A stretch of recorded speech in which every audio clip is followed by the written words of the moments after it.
বিশ্ববিদ্যালয় ভর্তি পরীক্ষার মতো প্রতিযোগিতামূলক পরীক্ষাতে ভালো করার জন্য তোমাকে তো কৌশলী হতেই হবে। তোমার এই কৌশলের প্রথম ধাপ হচ্ছে বিগত বছরের প্রশ্নের সোর্স সম্পর্কে জানা। সেই প্রশ্ন কোথা থেকে এসেছে, কোন কোন টপিকসের প্রশ্নের আধিক্য ছিল এবং কিভাবেই বা প্রশ্ন সলভ করতে হবে মাত্র 30 থেকে 35 সেকেন্ডের মধ্যে। সেই সমস্ত বিষয় নিয়েই আলোচনার জন্য আমাদের এই ধারাবাহিক কুইজ ব্যাংক সলভ। আজকে আমরা আলোচনা করব ঢাকা বিশ্ববিদ্যালয়ের বি ইউনিটের 2017-18 সেশনের প্রশ্ন। ইংরেজি প্রশ্ন আমরা দেখে আসি। সো আমাদের ফার্স্ট কনসেপ্টটাই এইটা, আসলে আমি প্যাসেজ থেকে, এখন তোমাদের যেহেতু প্যাসেজ আসে না, প্যাসেজ থেকেই নেওয়া হয়েছে। এইটা এসপি বক্সির বইতেও আছে, টু ফাইট, যেখান থেকে তোমাদের আসলে লেকচার শিটটা আসলে করা হচ্ছে ইডিয়মসের কনসেপ্টগুলো। To fight neck to neck, মানে নেক টু নেক, কেউ কাউকে দেখো ছাড় দিচ্ছ না, লড়াইটা সমানে সমান লড়াই। To fight equally, to fight back না, ওয়ান সাইডেড ফাইট না, টু ফাইট ইকুয়ালি, সমানে সমানে লড়াই। ঠিক আছে, টু ফাইট নেক টু নেক, ছবিটা দেখে মাথায় রাখো, সমানে সমানে, টু ফাইট ইকুয়ালি। এবার দেখো আমাদের প্রত্যেকটা প্রশ্নের মধ্যে আমরা দেখতে পাচ্ছি প্রোনাউনের ব্যবহার হয়েছে, তার মানে এই প্রশ্নটি কিন্তু প্রোনাউন থেকে এসেছে।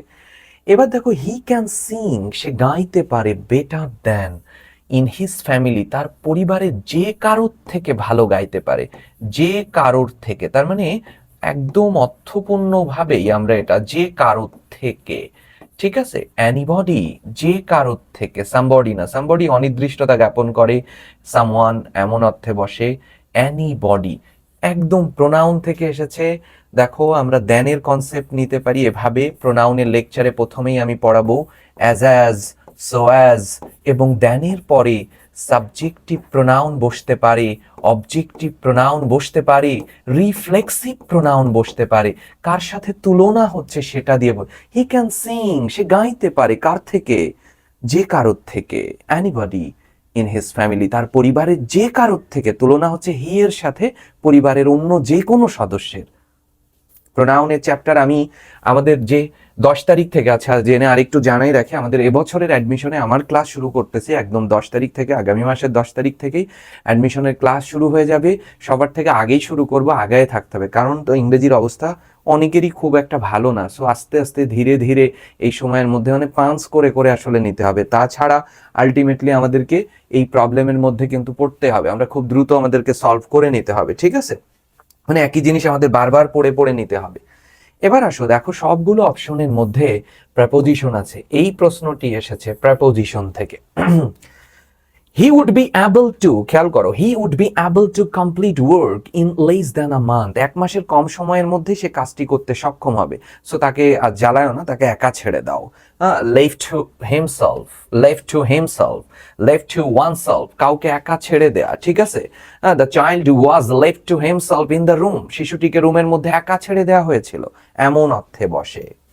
দ্য চাইল্ড কে ছেড়ে দেওয়া হয়েছিল, প্যাসিভ, তাই অক্সিলিয়ারি ভার্ব নিয়ে আসলাম, মূল ভার্বের third form, was left to himself, কোথায়, ইন দ্য রুমে, প্রেপোজিশনাল ফ্রেজ অ্যাডভার্বিয়াল ফ্রেজ হয়ে গেল। এই জিনিসগুলো রিটেনে শিখতে হবে। The child was left to himself in the room, শিশুটিকে রুমে একা ছেড়ে দেওয়া হয়েছিল, তাহলে টু হয়ে যাবে। ওকে, ইডিয়মস খুব ভালো করে বুঝতে হবে।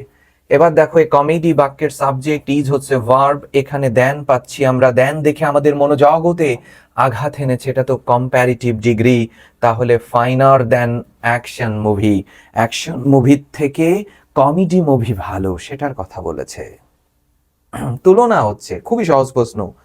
পরের প্রশ্ন দেখো, আমরা দেখতে পাচ্ছি আর্টিকেল, কোথা থেকে প্রশ্ন এসেছে, নামকরণ করে নিবা, আর্টিকেল থেকে। ক্লিয়ার, আর্টিকেল থেকে প্রশ্ন আসার সম্ভাবনা কেন আছে, কারণ এইচএসসিতে আমাদের আর্টিকেল রয়েছে। এবার আস্তে আস্তে দেখো, ইজ হচ্ছে ভার্ব, ক্লিয়ার, এটা যদি ভার্ব হয়ে থাকে তাহলে এটা সাবজেক্ট, সাবজেক্টে কে বসবে, নাউন বসে যাবে, তাহলে লাভ কে, নাউনই তো, নাউনের জায়গাতে নাউন বসেছে, আর্টিকেল কি করব, ক্রস, নো আর্টিকেল। এবার আসে সাস, ক্লিপস্টোফেলের 156 নাম্বার পেজে আছে, সো এর পরে অ্যাডজেক্টিভ অথবা অ্যাডভার্ব বসবে, আর সাসের পরে নাউন অথবা নাউন ফ্রেজ, সাসে গুড বয়, এমন ভাবে নাউন ফ্রেজ হতে হবে, সাসে নাইস ডে, সাসে নাইস ডে, এভাবে দেখো নাউন, অ্যাডজেক্টিভ, আর্টিকেল, অর্থাৎ কনসেপ্টটা দেখে ফেলেছো। থিং নাউন, বিউটিফুল অ্যাডজেক্টিভ, এখানে একটা আর্টিকেল, আর্টিকেল অ্যাডজেক্টিভ নাউনের মতো করে এই নাউন ফ্রেজ বসাতে হবে, article adjective noun. such a brilliant student, such a good boy, such a nice day, such an enthusiastic young, কি উদ্যমী, তারুণ্য। ক্লিপসের 156 পেজ পড়াবো, বই খুঁটে খুঁটে পড়ানো হবে, খুঁটে খুঁটে পড়ানো হবে। ক্লিপস এবং ব্যারন্স আমাদের প্রথমে 1 মাসও লাগবে না শেষ করতে, বুঝতে পেরেছো? সো ইংরেজি যে তুমি পারো অ্যাডমিশনের ক্লাসে, সেই বোধগম্যতা তোমার মধ্যে আমি এনে ছাড়বো। যে প্রশ্নই আসুক, আমাদের প্রস্তুতি কেমন হবে? অনেক জায়গাতে আমি ইদানিং মানে সাধারণত কারোর এই ফেসবুকে আমি কম সময় দিতাম, মানে এখন আমি টেক রিলেটেড সবার ভিডিও আমি দেখতেছি না। ঢাকা বিশ্ববিদ্যালয় আমাদের শিক্ষার্থীদের অবস্থা এই করোনা পরবর্তী সময়কালে এমন নাই, এটা মানতে হবে, এটা বাস্তব এবং এটা দিনের মতো পরিষ্কার, সূর্যের মতো সত্য, চাঁদের মতো সত্য, এটা যে এদের পড়াশোনার মানসিকতা আগের জেনারেশন থেকে কিছুটা কমেছে। সেই জায়গাতে আনতে হলে একটা সলিড জিনিস তাদের মধ্যে প্রবেশ করাতে হবে, বেশি বেশি ক্লাস লাগবে এবং অ্যাডমিশনের প্রস্তুতি লাগবে। নট অনলি ঢাকা ইউনিভার্সিটি, অ্যাডমিশনের প্রস্তুতি তোমাকে নিতে হবে। অ্যাডমিশনের প্রস্তুতি নিলেই বিশ্ববিদ্যালয়ের দরজা উন্মোচন হবে। পার্টিকুলার কোনো ইউনিভার্সিটি বেস প্রস্তুতি যদি নাও, তুমি চান্স পাবা না। এখানে খুব কম সংখ্যক যারা ভালো, আমি তাদের কথা বলতেছি না। আমরা প্রস্তুতি নিব আমাদের অ্যাডমিশনের 17টা টপিকস, সকল বিশ্ববিদ্যালয় মিলে, এটা কোনো ব্যাপারই না, ঠিক আছে? আমরা সেই অ্যাডমিশন প্রস্তুতি নিব। ঢাকা বিশ্ববিদ্যালয়, জাহাঙ্গীরনগর, রাজশাহী, চট্টগ্রাম, হোয়াটএভার ইউনিভার্সিটির প্রস্তুতি আমরা নিব। আমাদের এই কোর্সের ইংরেজি প্রস্তুতিটা কিসের প্রস্তুতি? অ্যাডমিশন প্রস্তুতি। সো আগামী 10 তারিখ থেকে ইনশাল্লাহ ক্লাস শুরু করব, এবং যারা ইতিমধ্যে ভর্তি হয়েছে তাদেরকে আমার পক্ষ থেকে ধন্যবাদ জানাচ্ছি। এবং তোমাদের সিদ্ধান্ত কেমন হয়েছে সেটা ক্লাস দেখলেই, আসলে শুরু হলেই বোঝা যাবে, তারপরে রিভিউ, এখন কিছুই বলা দরকার নেই। তাহলে এই অপশন কারেক্ট ফর্ম কেন কারেক্ট? ক্লিপসের 156 এ বলেছে সো এর পরে অ্যাডজেক্টিভ অর অ্যাডভার্ব বা সাসের পরে নাউন ফ্রেজ। আর ওই নাউন ফ্রেজটা কিভাবে তৈরি করবা? Article adjective noun. পরের প্রশ্নে চলে আসে, ডু ইউ নো হোয়েন। দেখো, ডু ইউ নো একটা বাক্য, এই বাক্যটি কেমন বাক্য হতে পারে? এই বাক্যটি হাবোধক বাক্য হতে পারে, অ্যাফার্মেটিভ। এই বাক্যটি নাবোধক হতে পারে, এই বাক্যটি প্রশ্নবোধক হতে পারে, ইন্ট্রোগেটিভ। এটি একটি ইন্ট্রোগেটিভ ছিল, এবং এরপরে আমরা দেখেছি ডাব্লিউএইচ ওয়ার্ড। তখনই আমার মনোজগতে এসেছে, এই প্রশ্ন তো এমবেডেড কোশ্চেন থেকে এসেছে, বর্ধিত প্রশ্নাবলী, এমবেডেড কোশ্চেন। একটি হাবোধক বাক্য, একটি নাবোধক বাক্য, একটি প্রশ্নবোধক বাক্যের পরে যখনই তুমি ডাব্লিউএইচ ওয়ার্ড দেখবা, তখনই বুঝে নিবা ওই বাক্যটি এমবেডেড থেকে এসেছে। আর এমবেডেড কোশ্চেনের গঠন কি? ডাব্লিউএইচ ওয়ার্ডের পরে সাবজেক্ট, তারপরে ভার্ব। এবং আমরা দেখি এই অপশনগুলোর মধ্যে সাবজেক্ট দিয়ে শুরু হয়েছে কোনটা? ডিইউ। তাহলে এই অপশন হতে পারে ওয়াজ ভার্ব হবে না, হ্যাড ভার্ব হবে না, ডিইউ, এ এবং ডি, এই দুটো অপশন হতে পারে। তাহলে ডাব্লিউএইচ ওয়ার্ড কে ছিল? হোয়েন, বসে গেল ডাব্লিউএইচ ওয়ার্ড। তারপর কে আসবে? সাবজেক্ট, সাবজেক্ট কে? ডিইউ। এবার আসবে ভার্ব, দুজনেরই ভার্ব আছে ফাউন্ড। এবার আমরা দেখি ডিইউ কি, অর্থাৎ একটা ইউনিভার্সিটি, ঢাকা বিশ্ববিদ্যালয় কি নিজে নিজে প্রতিষ্ঠা হতে পারে? পারে না। পারে না বিধায় সে প্যাসিভ, আর প্যাসিভ হলে একটা অক্সিলিয়ারি ভার্ব আসবে, আর মূল ভার্বের থার্ড ফর্ম, এই জন্য ওয়াজ ফাউন্ডেড হয়েছে। বুঝতে পেরেছো? প্যাসিভ কনসেপ্ট, প্যাসিভে রয়েছে এমবেডেড কোশ্চেন এবং প্যাসিভ। ক্লিয়ার? যখনই একটি হাবোধক বাক্য, একটি নাবোধক বাক্য, একটি প্রশ্নবোধক বাক্যের পরে ডাব্লিউএইচ ওয়ার্ডের দেখা পাবা, অর্থাৎ হু, হুইজ, হোয়াট, হাউ, হোয়েন এর দেখা পাবা, তখনই বুঝে যাবা ওই বাক্যটি এমবেডেড কোশ্চেন থেকে এসেছে। আর এমবেডেড কোশ্চেনের গঠন কি? WH word, then subject, then verb. WH word, then subject, then verb. পরের প্রশ্নে চলে আসি, জস অফ ডেট কিসের উদাহরণ? আসলে লিটারেচার থেকে এসেছে, এটা টেক্সট বইয়ের প্রশ্ন, তবে এই কবিতা এখন আর তোমাদের বইতে নাই। লর্ড আলফ্রেড টেনিসনের এখন যে কবিতা আছে ওই কবিতাগুলো খুব ভালোভাবে পড়তে হবে, ঠিক আছে? লর্ড আলফ্রেড টেনিসনের বিখ্যাত কবিতা light brigade, charge of the light brigade কবিতার মধ্যে ছিল, এটা ক্রিমিয়ার যুদ্ধ, যে যুদ্ধ রাশিয়া, ইউক্রেন এবং ইংল্যান্ডের মধ্যে হয়েছিল, এই নাম শুনেছ। এই ক্রিমিয়ার যুদ্ধকে সে জস অফ ডেথ বলেছিল, মৃত্যুপুরী, ভ্যালি অফ ডেথ, মৃত্যুর উপত্যকা বলে কবি আখ্যায়িত করেছিল। তার মানে জস অফ ডেথ, মৃত্যুপুরীকে, ওই যুদ্ধক্ষেত্র, যুদ্ধক্ষেত্রকে পুরো কবিতার মধ্যে ব্যবহার করেনি। যেমন রবীন্দ্রনাথ তার সোনাত্তরী কবিতার মধ্যে কৃষক বলতে নিজেকেই বুঝিয়েছে, ধান বলতে তার সাহিত্যকে বুঝিয়েছে, নৌকা বলতে তার মহাকালকে বুঝিয়েছে। মহাকাল সৃষ্টিকে চায়, স্রষ্টাকে না। মহাকাল ধানকে চায়, কৃষককে না। মহাকাল সাহিত্যকে চায়, কবিকে না। অর্থাৎ মূল চরিত্রকে বাদ দিয়ে, কবি, সাহিত্য, মহাকালকে বাদ দিয়ে নতুন নাম এনেছে কৃষক, ধান এবং নৌকা, নদী।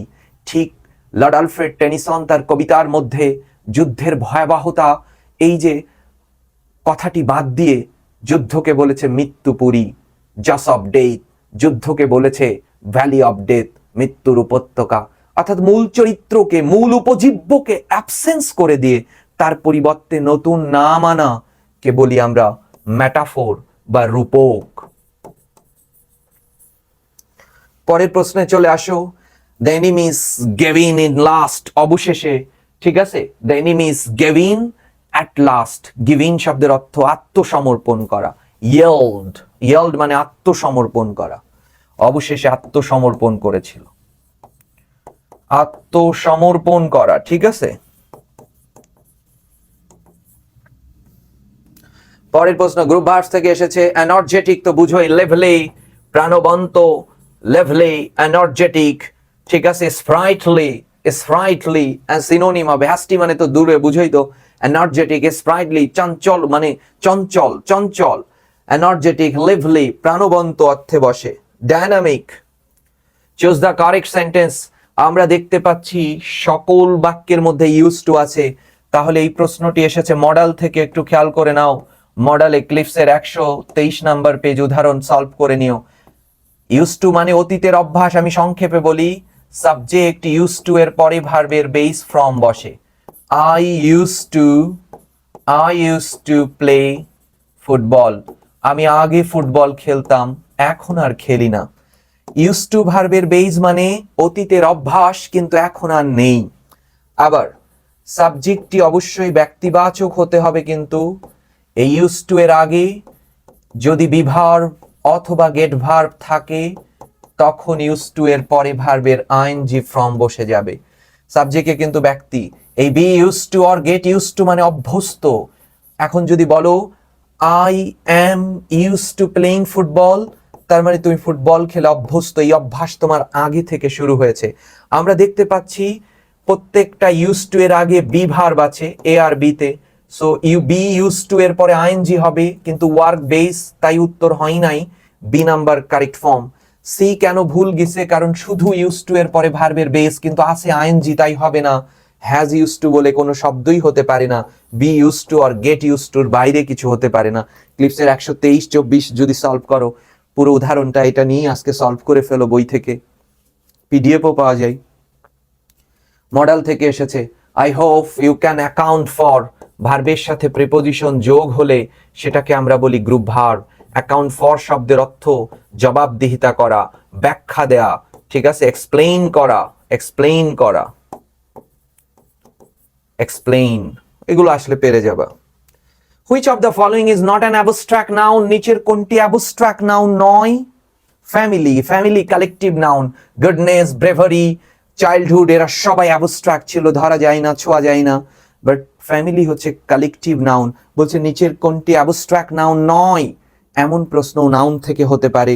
সো নাউনের আদ্যপান্ত, প্রোনাউন আর নাউন বুঝে নিতে হবে। এবার দেখো, এই প্রশ্ন আসবেই, কারণ তোমাদের এইচএসসিতে ট্রান্সফরমেশন অফ সেন্টেন্স রয়েছে, এইচএসসিতে কানেক্টরস রয়েছে। Ayesha Hopes to attend DU, Ayesha Dhaka বিশ্ববিদ্যালয়ে পরীক্ষা দেওয়ার জন্য আশা করেছে, তাই সে ফর্ম তুলেছে, এমন কোনো কথা আছে? অ্যান্ড মানে সমান হতে হবে, কিন্তু বলছে she has not yet submitted, ফর্মই দেয় নাই, তার মানে বিপরীত। বাট এখানে বসতে পারে but, her application form has been, কিন্তু এখানে তো সাবমিট করা হয়ে গেছে, তাহলে তো সে বিপরীত হয় নাই। ইয়েট এখানে বসে না, ইয়েট বসে প্রেজেন্ট পারফেক্ট টেন্সের, প্রেজেন্ট পারফেক্টের না বোধক বাক্যে, প্রেজেন্ট পারফেক্টের নেগেটিভ বাক্যে না বোধকে ইয়েট বসবে, কিন্তু এটি তো হা বোধক, হয় নাই তাই, দো বিপরীত অর্থে বসেছে, যদিও she has not yet submitted her application form। আধুনিক ইংরেজিতে এই লাইনটার একটু ঝামেলা আছে, টু সাবমিট হলে কারেক্ট ফর্ম হয় বেশি, বাট একদম ভুল সেটা না, নন ফর্মালে ব্যবহার করে। কথা কি বুঝছো? আয়েশা আশা করেছে ঢাকা বিশ্ববিদ্যালয়ে ভর্তি পরীক্ষা অংশ নেবে, তাই সে ফর্ম তুললো, কিন্তু একবারও সেই কথা বলেনি, হ্যাঁ না বোধক বলেছে, তাহলে না বোধক তো অ্যান্ড দিয়ে যুক্ত হয় না, বাট দিয়ে যুক্ত হয়, কিন্তু বাট ব্যবহার করেছে, কিন্তু আবার হা বোধক করেছে, হয় নাই। বাটের কাজ কি? দুটো বিপরীত ধর্মী বাক্যকে সংযোগ করা। পরের প্রশ্নে চলে আসো। দ্য মিউজিয়াম, দেখেছো noun and determiner, noun and ডিটারমিনারের কাজ লাগতেছে, একটু আগে নাউন দেখলা, এখন আমি এটা কেমনে বুঝলাম, ওই সবার মধ্যে অ্যানি দেখেই বুঝে ফেলেছি, বুঝছো? Noun and determiner. দেখো অ্যানি নিয়ে আমরা একটু কথা বলি। অ্যানি এমন একটি ডিটারমিনার যা না বোধক বাক্যে বসে, নেগেটিভ বাক্যে বসে, ঠিক আছে, নেগেটিভ বাক্যে ব্যবহার হয়। এবার বলছে ডিড হ্যাভ অ্যানি, না এটা তো নেগেটিভ হয়নি, ডিডেন্ট হলে হতো। আচ্ছা, এরপরে বলতেছে ডিড নট আর হার্ডলি, দুটোই না বোধক, রিডান্ডেন্সি হয়ে গেছে, বাদ। Didn't have, did auxiliary verb, আবার অক্সিলারি, আধিক্য হয়ে গেছে, didn't have any. The museum didn't have any painting by S M সুলতানের আঁকা কোনো ছবিই নাই জাদুঘরটাতে, ডিডেন্ট হ্যাভ অ্যানি, না বোধকে অ্যানি বসেছে। ডিডেন্ট হ্যাভ অন পেইন্টিং না, আসলে এটা হয় না, didn't have Annie, A option correct form. The first line of the poem, so এই প্রশ্ন এখন আসবে না, চার্জ অফ লাইট ব্রিগেড কবিতার হাপে লিগ দিয়ে শুরু হয়েছিল। সো টেক্সটের কবিতার প্রথম লাইন, এইটা দিকে আমরা শিক্ষা নিব। এই কবিতা এখন আমাদের নতুন বইতে নাই, সো আমরা শিক্ষা নিব আমাদের বইয়ের যে গুরুত্বপূর্ণ কবিতাগুলোর ফার্স্ট লাইনটা একটু মনে রাখতে হবে, লাস্ট লাইন মনে রাখতে হবে। যদি এই প্রশ্ন দেওয়া উচিত না, ঠিক আছে, উচিত না, এটা কোন অ্যাঙ্গেলে দেয়, একজন একটা কবিতার প্রথম লাইন তাকে মনেই রাখতে হবে শিক্ষার্থীর, এটা কোনো জাজমেন্টাল হইতে পারে না আসলে, বাট দিচ্ছে, মেনে নিতে হবে, মনেও নিতে হবে, প্রস্তুতি নিতে হবে। Everyone wants piece and like the principles of non violence, এটাও টেক্সট বইয়ের লাইন থেকে। সো টেক্সট বই থেকে গুরুত্বপূর্ণ অধ্যায়গুলো, যেমন মাদার ইন ম্যানভিল, রিলেশনশিপের চ্যাপ্টার, আরো গুরুত্বপূর্ণ অধ্যায়গুলো রয়েছে, হ্যাঁ, টেক্সট বুক থেকে যে কোনো লাইন প্যাসেজের মধ্যে থেকে তুলে দিয়ে সেটার মিনিং করতে দিতে পারে, সেমন এইটা প্রশ্ন হয়েছে। যেমন আগের বইতে, পুরনো বইতে পিস অ্যান্ড কনফ্লিক্ট নামে একটা চ্যাপ্টার ছিল, এই বছরের বইতেও, তোমাদের বইতেও আছে, বাট ওই গল্প নাই। তো পিস অ্যান্ড কনফ্লিক্টের মধ্যে ওখানে একটা লেখা ছিল এভরিওয়ান ওয়ান্টস, প্রত্যেকেই পিস, শান্তি চায়, অ্যান্ড লাইক এবং পছন্দ করে, principles of non violence, Mahatma গান্ধীর অহিংস নীতিকে পছন্দ করে, সকলেই শান্তি চায় এবং অহিংসার নীতি পছন্দ করে। অনুবাদ এসেছে, এটাও টেক্সট বই থেকে এসেছে। সো পুরনো বই হোক, তোমাকে তো সেই মেসেজ দিচ্ছে যে তোমার যে টেক্সট বই আছে সেই টেক্সট বইয়ের মধ্যে থেকেও এ ধরনের প্রশ্ন হতে পারে।